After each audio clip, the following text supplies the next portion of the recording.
Assalamualaikum warahmatullahi wabarakatuh. Perkenalkan, nama saya Askalia Faiza Hanum.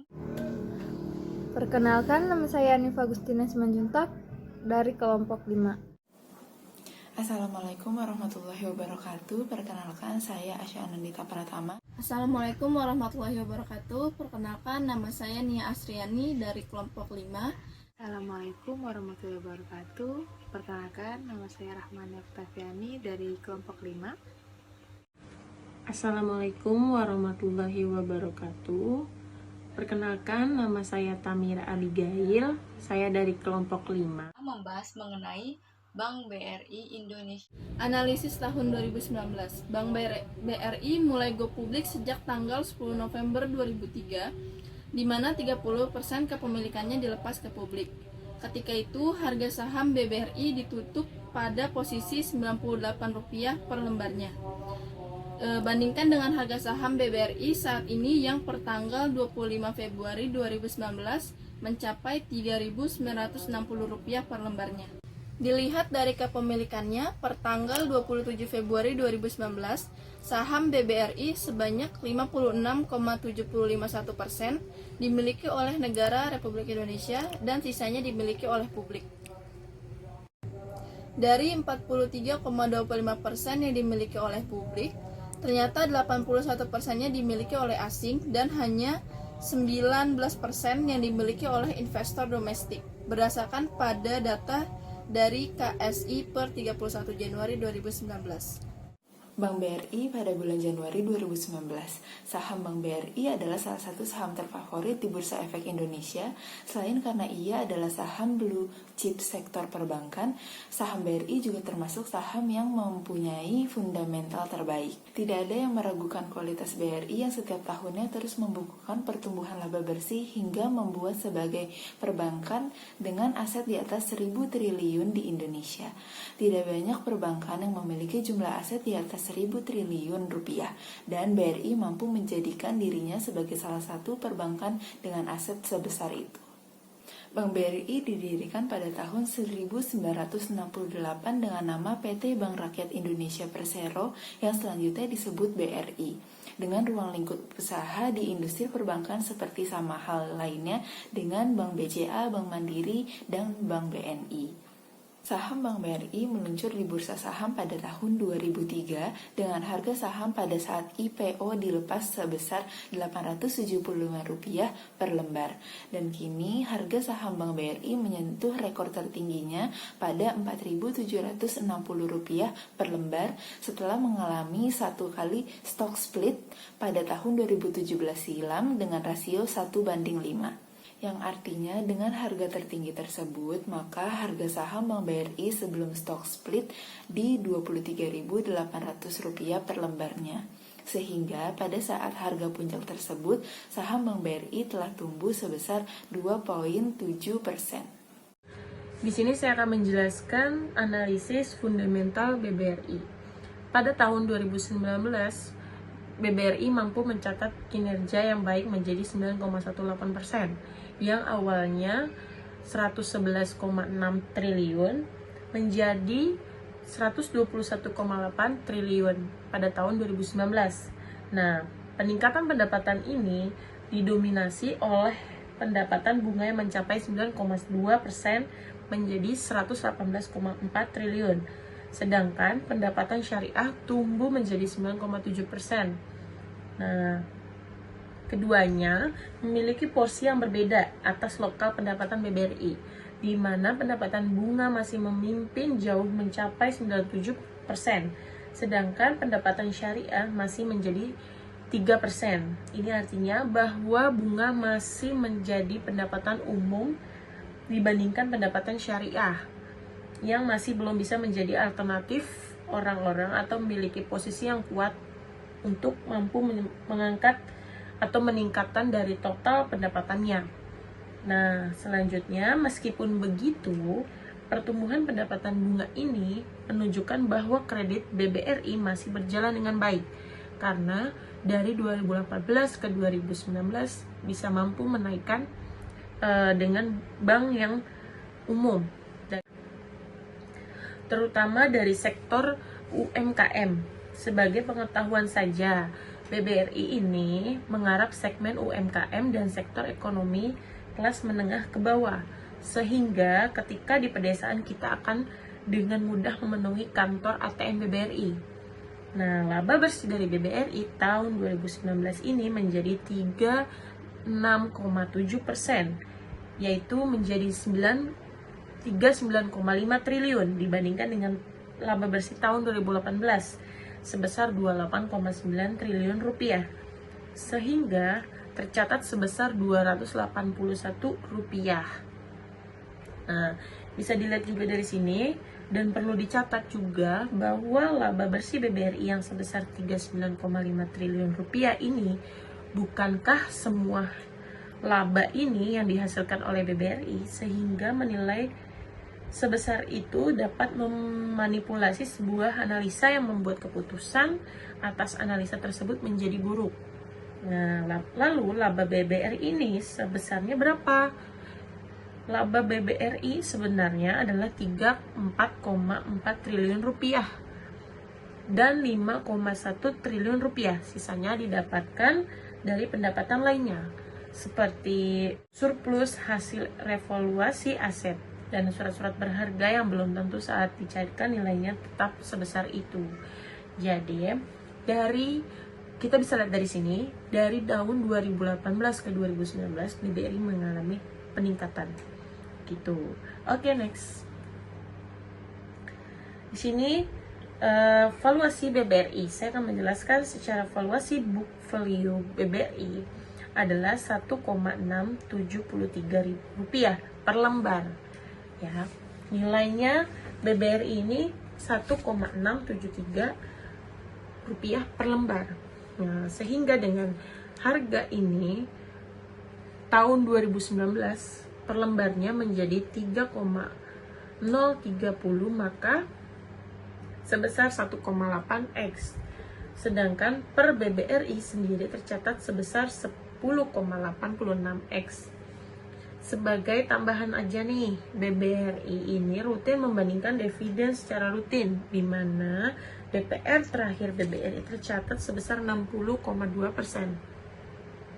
dari total laba bersih, dan dividen yield BBRI terakhir sebesar 5%.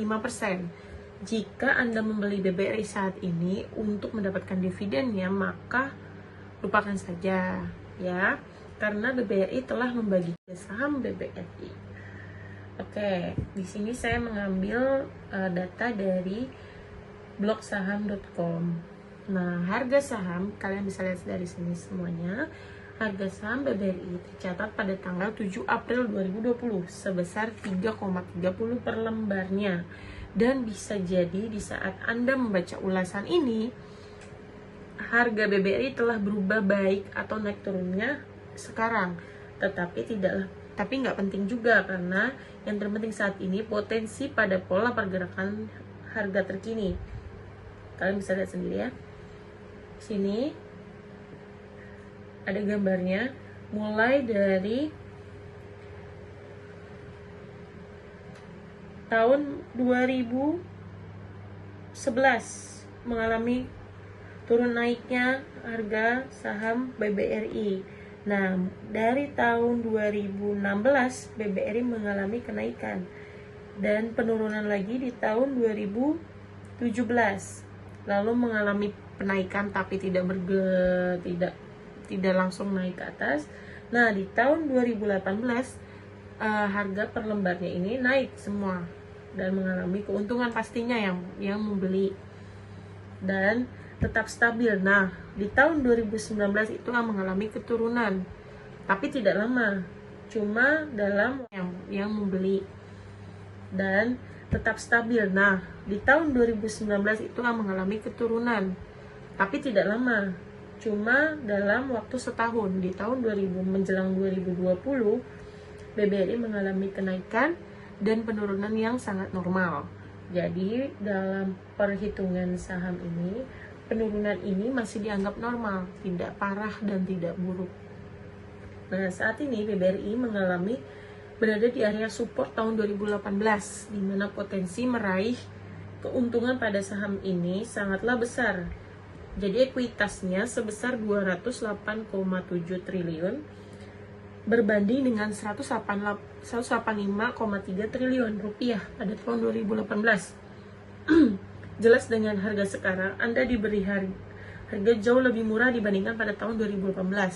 Jadi 2018 ini 185,3 triliun itu dengan harga per lembarnya sangat mahal. Jadi keuntungannya BBRI ini kecil dibandingkan tahun 2020 karena di 2020 ini 208,7 triliun dengan harga per lembar sahamnya murah dan kenaikan pembelian saham per lembarnya sangat naik dari grafik sini.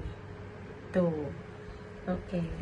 Jika di tahun 2018 ini dengan support murah dibandingkan pada tahun 2018. Jadi 2018 ini 185,3 triliun itu dengan harga per lembarnya sangat mahal. Jadi keuntungannya BBRI ini kecil dibandingkan tahun 2020 karena di 2020 ini 208,7 triliun dengan harga per lembar sahamnya murah dan kenaikan pembelian saham per lembarnya sangat naik dari grafik sini. Tuh. Oke. Jika di tahun 2016 ini dengan support di 2070-2080, maka saat ini BBRI sudah sangat menarik mendapatkan harga yang sama namun aset dan ekuitasnya serta laba bersih jauh di atas tahun 2018. Ya.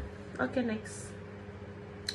Tinggal menunggu momentum yang tepat agar bisa masuk pada titik yang pas di mana pada masa konsolidasi seperti sekarang ini adalah kondisi yang pas untuk memulai mengumpulkan saham BBRI dan menginvestasikan di jangka panjang. Jadi untuk saat ini kita wajib banget untuk mengetahui saham-saham yang ada di tahun sekarang karena banyak banget mengalami kenaikan saham-saham ini. Saya akan menjelaskan mengenai saham Bank Rakyat Indonesia atau BBRI.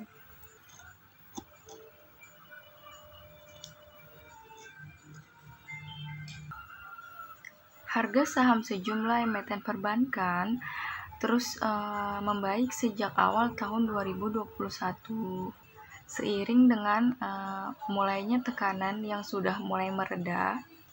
Salah satunya yaitu dampaknya terhadap PT Bank Rakyat Indonesia atau BBRI yang mengalami kenaikan harga sebesar 9,83% menjadi Rp4.580. Sejak awal tahun 2021 di bulan Januari, analisis Aldi Rasita Sekuritas Indonesia Agus Pramono menjelaskan bahwa sektor perbankan mulai bangkit kembali setelah tertekan pandemi COVID-19 pada tahun 2020 yang seperti kita tahu pandemi telah menyebabkan restrukturisasi utang terjadi secara masif.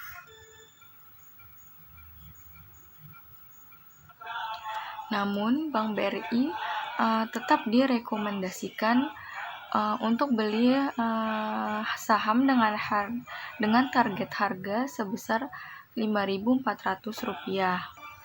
Menurut Kepala Riset Indo Premier Sekuritas, Joven Mulyadi, menurutnya potensi merger atau kerjasama antara PT Pegadaian Persero dan PT Permodalan Nasional Madani atau PNM ke dalam Bank BRI akan mendongkrak pendapatan bank yang fokus pada industri UMKM saat ini sebesar 10%. Sebelumnya diberitakan bahwa Bank BRI berencana untuk mengakuisisi Pegadaian dan PNM atau PT Permodalan Nasional Madani tadi pada tahun ini setidaknya dalam kuartal pertama tahun 2021 kemungkinan akan dilakukan lewat penambahan modal dengan hak memesan efek terlebih dahulu.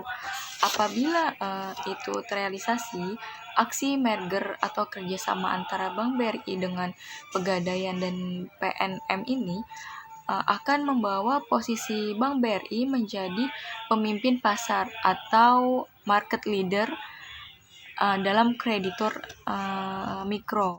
Ya, di sini saya akan menjelaskan tentang analisis BBRI di masa pandemi dari tahun 2015 hingga tahun 2020. Tabel bagian ini di sini ada net income, ada revenue dan net profit margin. Di sini saya akan menjelaskan satu-satu. Yaitu saya akan menjelaskan poin pertama adalah net income. Net income itu adalah laba bersih atau kelebihan seluruh pendapatan atas seluruh biaya untuk suatu periode tertentu. Dan setelah dikurangi pajak penghasilan yang disajikan dalam bentuk laporan laba rugi. Selanjutnya di sini net profit margin, yaitu adalah rasio profitabilitas yang menyatakan keuntungan dari operasi bisnis sebagai persentase dari pendapatan atau penjualan bersih. Selanjutnya revenue. Di sini saya akan menjelaskan revenue sedikit, yaitu revenue adalah laba bersih yang didapat dari kegiatan bisnis dalam kurun waktu tertentu. Nah, di sini tuh ada bentuknya itu tidak selalu sama, yaitu kadang naik, kadang turun. Ini saya akan menjelaskan sedikit tentang analisis fundamental, yaitu BRI sebagai bank milik pemerintah yang terlihat dari portofolionya memiliki fokus pada segmen mikro dan segmen small sebagai penyalur program pemerintah yakni KUR. BRI sendiri menyalurkan hingga 62,2% KUR di tengah pertumbuhan ekonomi yang melambat, ketidakpastian perekonomian global, hingga dunia yang berusaha mengendalikan pandemi juga terdisrupsi akibat pandemi COVID-19. Dunia usaha lesu akibat pandemi virus corona menyebabkan rendahnya permintaan kredit perbankan. Lalu di sini saya akan menjelaskan tentang kinerja keuangan Bank BRI atau analisis BBRI di masa pandemi. Jika dilihat dari valuasi Bank BRI, kinerja fundamentalnya menunjukkan pertumbuhan yang baik. Untuk melihat apakah saham ini tergolong mahal atau murah, kita bisa melihat valuasi price book value atau PBV yang ada 2,1 atau 2,11 dikali per Juni 2020. Ini tergolong cukup premium karena kualitas dari kinerja perusahaan yang juga baik. Jika melihat net profit tumbuh naik dari tahun 2015 hingga 2019, pada 2019 lalu mereka mampu mencatatkan sebagai bank pemilik laba bersih terbesar di Indonesia. Di sini jika melihat liabilitas wajar mengalami peningkatan karena dana pihak yang ketiga yang ada di bisnis perbankan. Dari aset terlihat ada peningkatan pertumbuhan aset yang masih baik. BRI menjadi pemilik aset terbesar di Indonesia. Bisa dilihat dari tahun 2015 revenue-nya menaik hingga 11 atau 11,1 triliun. Sedangkan di tahun 2016 mengalami kenaikan. 2017 mengalami kenaikan, 2018 mengalami kenaikan, dan di tahun 2019 mengalami kenaikan yang sangat tinggi. Tetapi net profit marginnya ini mengalami penurunan. Dari 2015 ke 16 itu mengalami penurunan. 2017 mengalami penurunan yang tetap stabil atau sama. Di 2018 mengalami kenaikan sedikit atas net profit marginnya. Lalu di tahun 2019 sama dengan 2018 hingga tahun 2020 mengalami penurunan hingga mencapai 14%.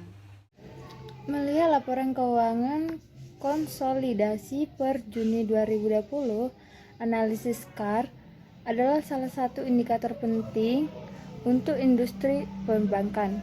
KPMM BBRI ada di 19,83%, yoi, walau turun tipis dari tahun sebelumnya, namun ini sudah aman di tengah pandemi saat ini.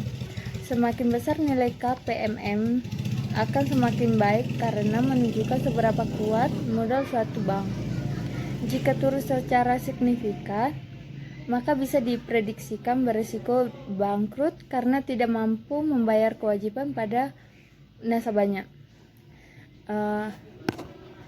Kita dapat menyimpulkan sebagian perbank yang menyalurkan kredit terbesar, BRI masih konsisten menyalurkan kreditnya, walau mengalami perlambatan terlebih di tengah pandemi saat ini, yang dimana keadaan ekonomis yang bergerak dinamis dan tidak pasti perubahan dunia karena COVID ini, BBRI tetap tumbuh positif per semester 1 di 2020. Melakukan inovasi dan terobosan untuk menyukseskan program pemerintah dalam percepatan pemulihan ekonomi nasional atau PEM. NIM BRI merupakan salah satu NIM tertinggi dibanding bank lainnya karena fokus BRI kepada sektor kecil dan UMKM. Kualitas fundamental yang baik untuk harga saat ini yang dinilai masih premium, BRI masih layak menjadi koleksi untuk tipikal long-term investment. Sekian presentasi dari kelompok 5, kurang lebihnya mohon maaf. Assalamualaikum warahmatullahi wabarakatuh. Sekian dari kelompok kami, bila ada kurang kata mohon maaf. Assalamualaikum warahmatullahi wabarakatuh. Sekian presentasi dari kelompok 5, kurang lebihnya mohon maaf. Wassalamualaikum warahmatullahi wabarakatuh. Sekian dari saya penjelasan bab 4, kurang lebihnya saya mohon maaf. Berikut penjelasan dari saya, kurang lebihnya mohon maaf. Wassalamualaikum warahmatullahi wabarakatuh. Sekian presentasi dari saya. Assalamualaikum warahmatullahi wabarakatuh.